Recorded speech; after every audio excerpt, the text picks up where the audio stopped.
Welcome back to the foundational episodes of Not a Straight Line with Peter Daly-Dickson. In our world of safety and privacy, there is nothing more risky than stepping outside of our comfort zone. Peter does this regularly and shares his opinion on schooling and its effect on risky behaviour, how ADHD contributes to his approach to risk, and how making small risks can lead to big gains. This is Risk, Stepping Out of Our Comfort Zones.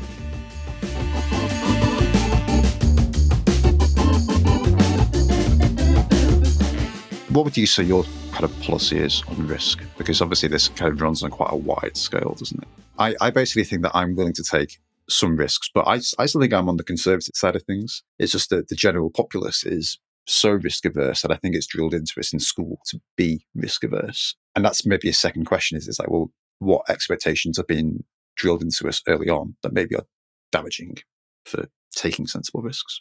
I mean, I see it in real time at the moment with our youngest son, Isaac. He's in the middle of his GCSEs. He's 16. So whatever country you're in, when you're listening to this, just think about exams that 15, 16-year-olds take in your country. He's going through them. After every one, but before he goes out, he's how do you feel about it? So, well, whatever, don't care. English language, though, he's hugely creative and imaginative. He was looking forward to that. Because ultimately, Isaac is a musician. He's a performer. That's what he wants to do. It's part of his internal gyro compass. Gifted keyboard player, just a gifted musician. You know, he does stuff with the guitar and tunes, because he's not a guitarist, to get the sound that he wants out of a guitar. He tunes it, he just instinctively tunes it completely differently to how you normally.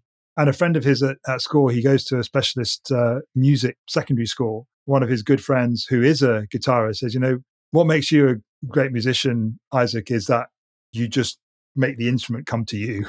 You know what you want to get out of it, and you make it come to you. That's all he wants to do. It's all he wants to be. He can't wait to get to the GCSEs, because when he goes back at year 12, lower sixth, I still think in old school currency, all he's going to be doing is music tech.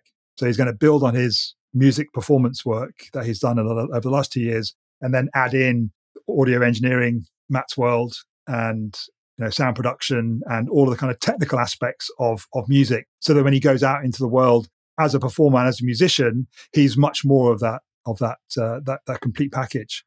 But because of the specialist nature of the secondary school he goes to, he won't have to do any. I mean, he can if he wants to, but music tech will constitute his 3 A levels, equivalent of 3 A levels. So just going back to what you were saying, Rob, is that the school system kind of demands that children, I think it was Sir Ken Robinson said that, even just regarding the date stamp on a child in terms of the date of birth as being the thing which is most important about moving them through this education system just seems totally ludicrous. When Isaac started, he was born in early October, so he was like one of the oldest of his class. So he had kids in his class that were almost a year younger than him. And at that age, at 5, 6 years old, that's a fifth of your life. The difference between someone who's 54 and 55 is marginal. The difference between someone who's 5 and someone who's 6 is just huge. I don't really know where this is going, apart from the fact to say, fuck school, because people are individual. And I think the sooner you can go through the kind of system which has to be gone through and start your own journey of self-exploration, the better. Perhaps we could rephrase fuck school by saying there are significant foundational issues with the education system that are at odds with truly understanding yourself and what you bring to the world and what you need to be doing. Much better said. I've been thinking about this a lot recently because my kids are a bit younger. So my kids are 6 and 4. So my son is in the second year he's in year 1 in junior school, which is the second year, grade 2, I guess. And my daughter will be starting school this year. And I'm perfectly happy for the state to teach my kids to read, write, count, to go and meet friends at school and share germs and do all of these things. I'm reasonably happy with that. Once they get older, the local secondary school here has a really bad reputation. And there was actually a knife incident where the school got put into lockdown recently. So this has raised the spectre of what do we do when he gets to 11 look more seriously at homeschooling, or I'm starting to think about these things now, because there's also the suspicion that primary level education, say up until kids are about 10, I don't think is particularly harmful, but I think actually in that sort of teenage years, it's like, I just feel like there's a better way. I don't know what it is. I don't have the answers. I just feel like the path that we just default send people down isn't helping.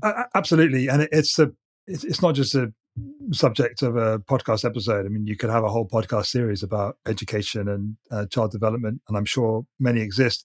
But I'm aware that that kind of tangent started with you asking about risk.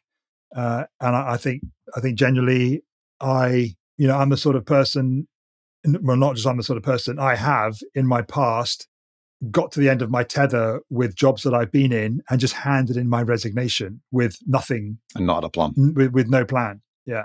And the colleagues look at you like you're crazy as well, don't they? Like, what are you doing? Like, you got to be out on the streets eating out of dustbins and stuff. It's like, well, it's not really going to come to that, is it? No, it isn't. And again, bless Andrea's socks for sticking with me through it. I remember one job in particular, and she was just like, well, what the hell are we going to do?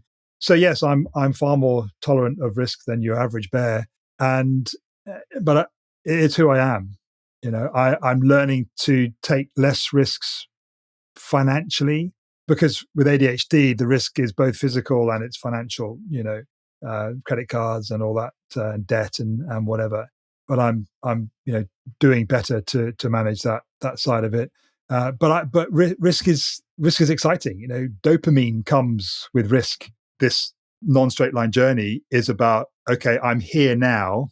What am I going to do next? Which takes me somewhere else on my journey. And it's not going to be a straight line, because I'm going to be doing and feeling and experiencing things that I've not experienced before. So it can't be the same. It can't go on the same trajectory. It's the same trajectory, but it's just not a straight line. That's the point.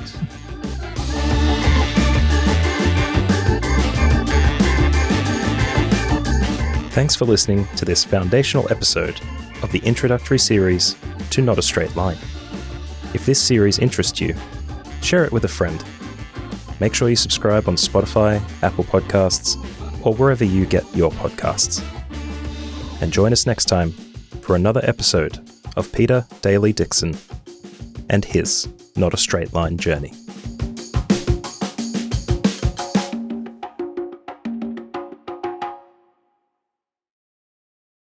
Hi, Pete here again. Just a quick question before you go. Have you ever dreamed of having your own podcast but held back? Too busy, unsure where to start, worried it's too complicated or expensive? Well, this Black Friday, I've made it easier and cheaper than ever to finally start. Just visit activateyourpodcast.com/Friday and you can grab the exclusive offer before it's gone. This is your moment. Don't miss it.